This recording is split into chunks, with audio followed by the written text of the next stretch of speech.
One of the things we want to point out here is farmland affordability's gotten a little bit out of reach. You have to save 16 years worth of cash rent to make that down payment. Our clients are running two businesses.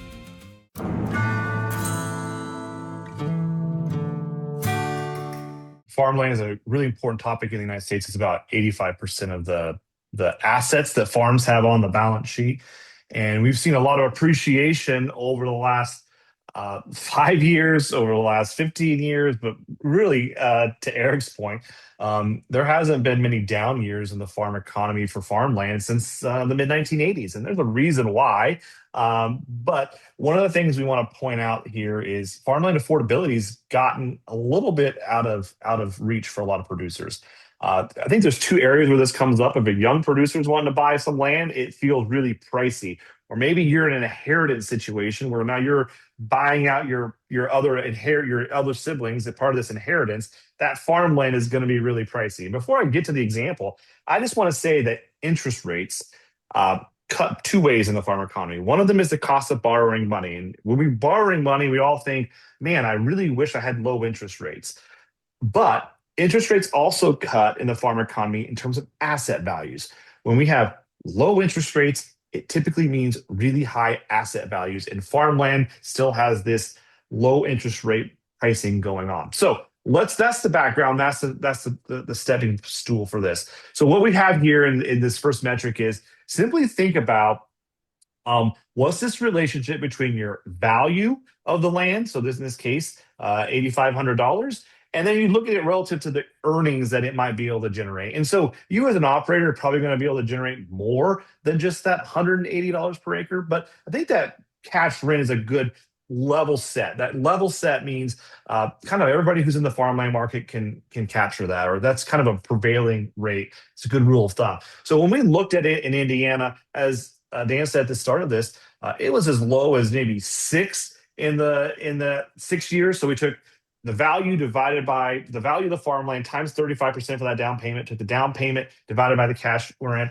And we saw it was as low as 6 in the 1990s. It got up to maybe 10 by 2010, and it got up to 12 between 2014 and 2020, but now it's at 16. So you have to save 16 years worth of cash rent to make that down payment. Now, you have a lot of other streams of income coming through, but this is just the idea of how pricey is it for me to get my farmland. So, Dan, I'll let you guys talk about some of the assumptions you put into here, but it just kind of jumped out at me and struck me that, like, wow, we're kind of at the same spot here when you look at this relationship between farmland values and the income that we can maybe use as a rule of thumb for the valuation there.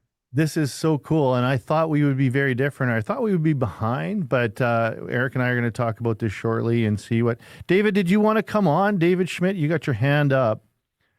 I'm going to come back. Oh, he's got his hand down now. Okay, that's twice. We had 2 people close to coming on the show.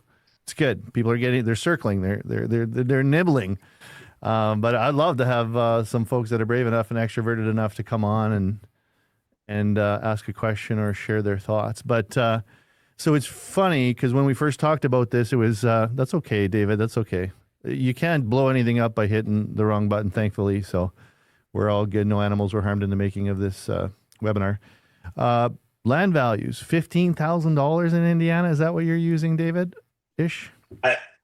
Ish, yeah. There's some quality differences, but that'd be a good starting point. So sure. And then $326 for annual cash rent. Yep.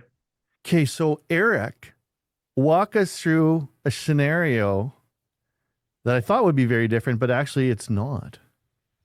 Well, I just when I looked at this, we ran some numbers, kind of like and I could be, the land values are moving, but $8,500 an acre for some dirt in the Regina Plains. Yeah. And cash rents in there are around $180 an acre. That's what some of the bids are going out at. Okay. So we go 8,500 and 180, and we're getting close, pretty much the same number as we had here before. And I there's a lot that goes into this rental piece. Yeah. When we look at our clients. So David, I have a question for you. What percentage of your producers, like how much of their own farmland do they usually own? In Canada, it's about 70%. The average producer in Western Canada would own 70% of the land they farm. So they rent 30%. What's that look like in the States? Well, it varies quite a bit. It varies by geography. It varies by the size of the operation. In the U.S., we actually look at it slightly. We look at kind of upside down. We look at how many acres in a county are rented versus owned. So we don't really look at it from the farm perspective. We look at it the county. So you take a state like Illinois, you take a region like that Mississippi or River region, they're going to have more than 60% of the acres in that county rented out to farmers. And so that's a pretty big difference there. Now, if you get over into the plains, think about Western Kansas, Western Nebraska, a much higher share of that is going to be owned. See, when we look at the ownership piece, the other part about management, and I talked to Dan about this before, is breaking.